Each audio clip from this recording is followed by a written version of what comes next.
welcome back to Recipe Remix. Today I'm going to show you how to make my own version that I've remixed of an apple chicken.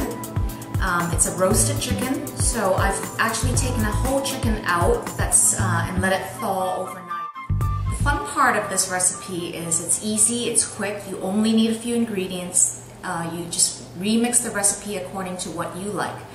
The ingredients that I like to use carrots, I like to use Granny Smith apples, and potatoes. In this case, I've found some fingerling potatoes in the supermarket, but you can substitute it with any type of potatoes that you want.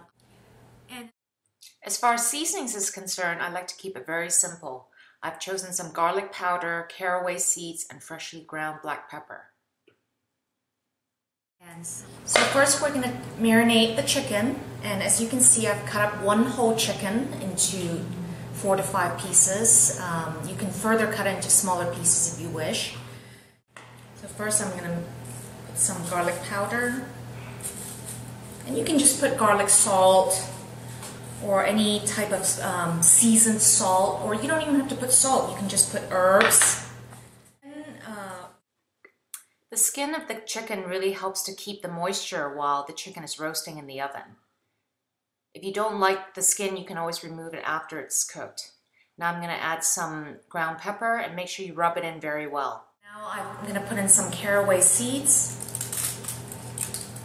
And again, you don't have to use caraway seeds. Just use the spice or seasoning of your preference. So here I'm cutting the carrots into bite-sized pieces. You can also substitute with baby carrots. And now I'm going to chop the apple into wedges. You can use as many apples as you like, but I find that 4 is the minimum amount that you should use.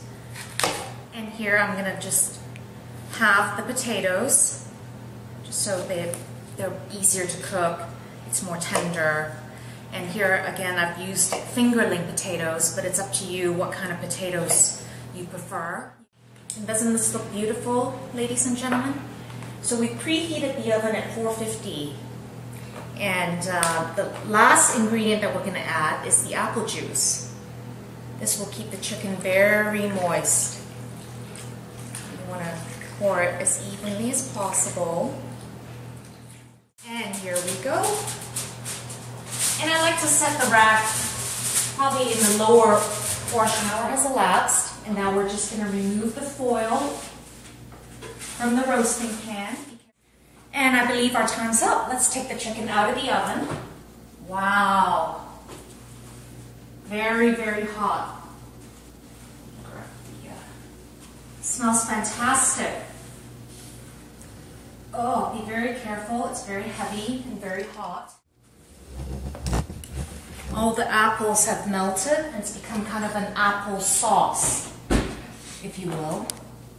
And let's see what it tastes like. I'm going to take a piece out of the pan. Wow, look at this. Moist and juicy, ladies and gentlemen.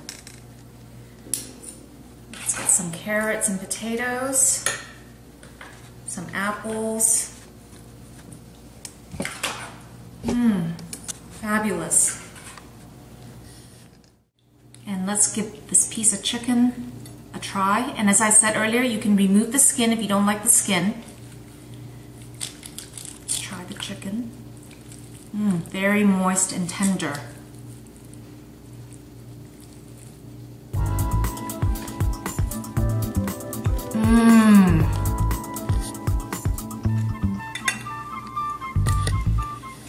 Fantastic.